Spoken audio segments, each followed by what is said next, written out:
Ay guys, magandang tanghali sa inyong lahat. Ito ay mayroon naman tayong ayusin isang electric pan. Let's go sa Mom's Making PortCB Vlog.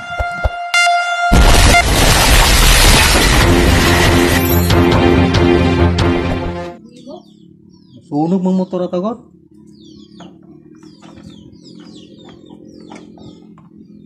Motor may lista na to.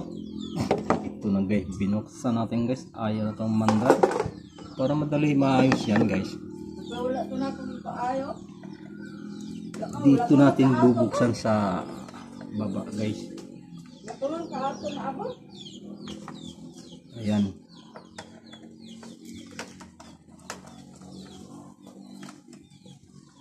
Ito guys, electric pan sa pamangkin ka to.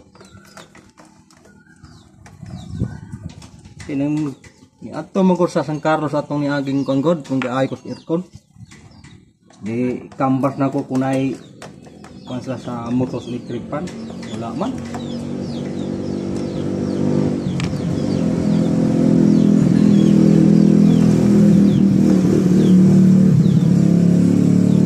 Pag isang electric pan guys ayaw gumana guys. Ganito na ang gagawin nyo guys. Dito nyo hanapin ang sira. Daghanang itog tuluto guys. Ha?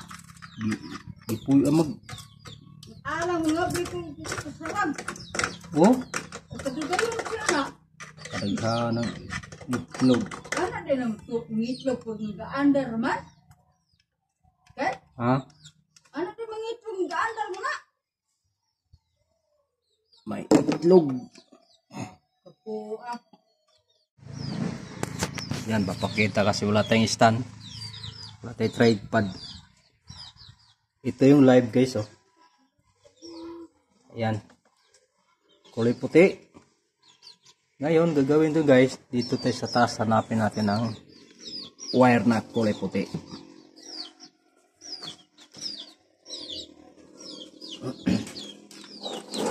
Dito natin hanapin ang kulay puti. Wala tayong gamit nito guys, kaya ang gagawin natin, bibiyakin natin to guys.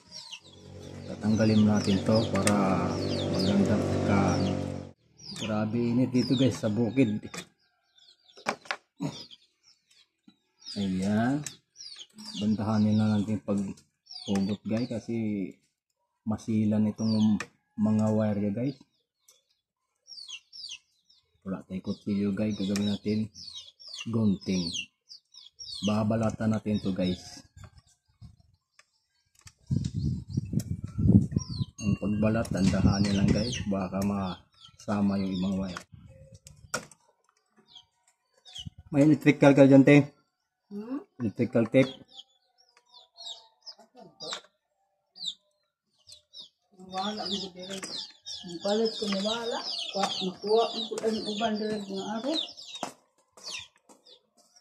Na ito eh. Kung wala, na electrical ito sa ubos. Gamit ni utol. Nakasangat sa kuha ang kuturo. Nakakamang tiyos?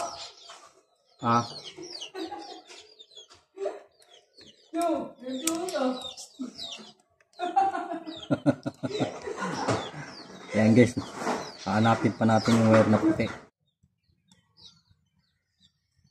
Ito guys, oh. Itong kulay puti, gugupitin natin guys. Ha?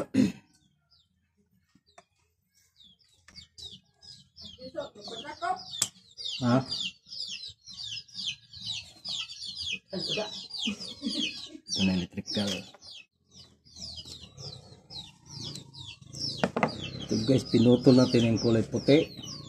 Ayan. Binalatan natin ng bagya. Mahaba naman itong wiring na ito. Hindi naman natin hatakin to. Ayan.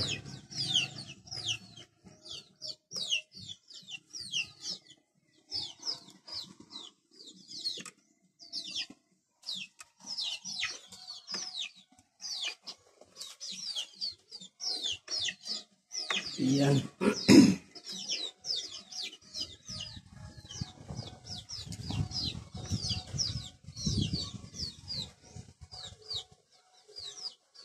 Ngayon, ang gagawin natin itong kulay pula na ano. Yan, kulay pula. Babalatan rin natin yung kulay pula na wire papunta sa kapasitor.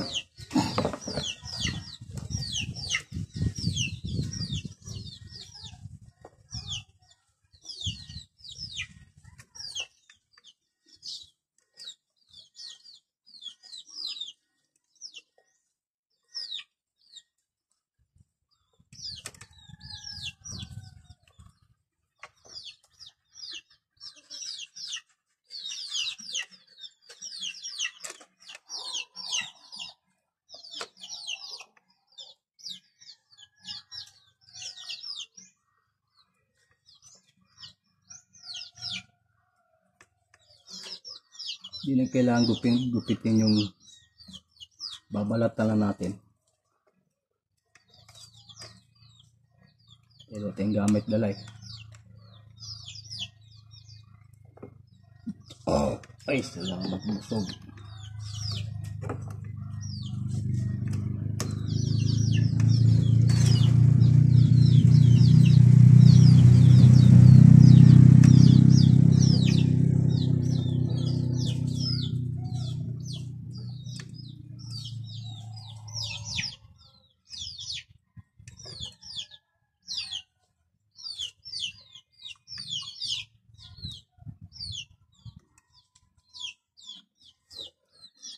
Ayan guys, binalatan natin bagya.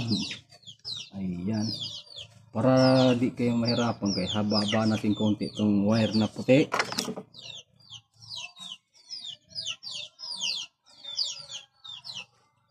Gamit lang yung pinaka-cutter natin gunting. Pwede na yan. Importante, mabalatan.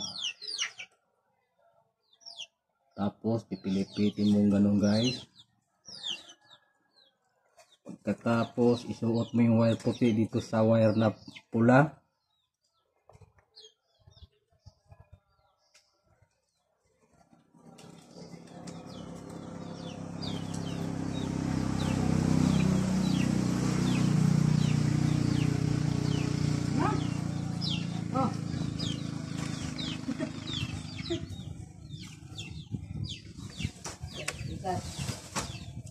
Ayan guys.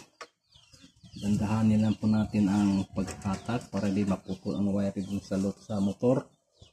At dito na yung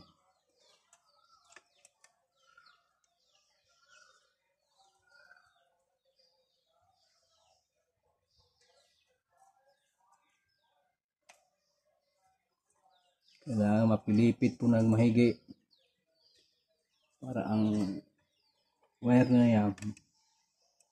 Ayan.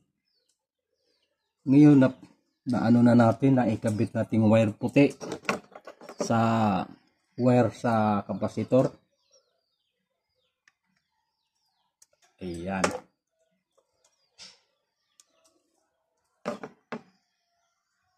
Ngayon testing natin guys. Ayan guys ah. Okay na guys. Kaning ang kuha nito guys.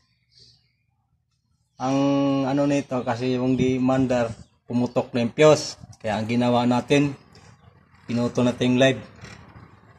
Yung live na wire, doon natin kakabit sa kapasitor. Kaso ang kapasitor guys, may problema. Mahina na siya. Kaya palitan na ng kapasitor. Pero kahit pa paano, umandar siya. Ayan o. Number 2. Number 3. Yan, number 3. Ngayon, pag nilagay mo sa number 1, hirap siyang umikot kasi dahil mahina na yung kapasitor. At least, napapagana natin guys. Yan.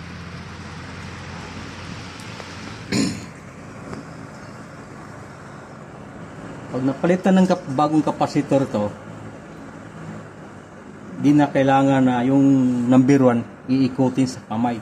Na kailangan na automatic na yan. Iikot na kusa na yan pag napalitan ng kapasitor. Yun lang ang problema guys, pumutok na yung fuse nito. Kaya ang gagawin nyo guys, gusto nyo mong matutunan niya mag-repair sa isang electric fan. Ganun lang gagawin guys. Yan, katulad yan. Yung live wire. Yung kulay puti yan. Ayan. Yung kulay puti na yan, live wire yan. Yung kulay red sa capacitor. Diyan na lang ikakabit yan. Ang gagawin nyo guys, babalatan lang yung wire. Ang bagya. Doon yan ikabit yung live kulay puti. Ngayon, karugtungan ng kulay puti, wala na yon. Oh, kasi dito nakakabit na sa capacitor. Ayan. Ngayon magtaka kayo na ano ba, nagawa na yun, nakabit na yung live dito sa kulay red na na wire sa papunta sa capacitor, kasi yung capacitor yan.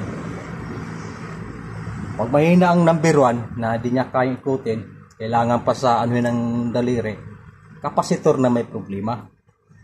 Ayan. Kaya ngayon pipicturan ko tong number na itong capacitor para mabilhan ko sa San Carlos, kasi doon ang bilihan. Kaso hindi kumpleto ang mga doon.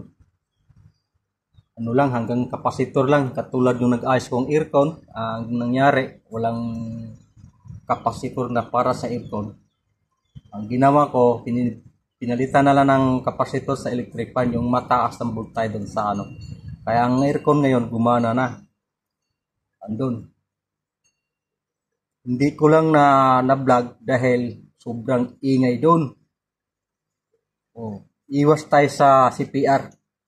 Kaya next time kung makagawa mo kung ilang panibagong aircon, pag hindi maingay, ayun, ma-share ko sa inyo. Kaya ngayon, itong electric fan, nandito ako sa bukid ngayon, sa electric fan sa pamangkin ko to. Ayan, umandar na siya. Kaso, number 2, number 3. Ang gagawin ko, papalitan ko tong bago ng capacitor.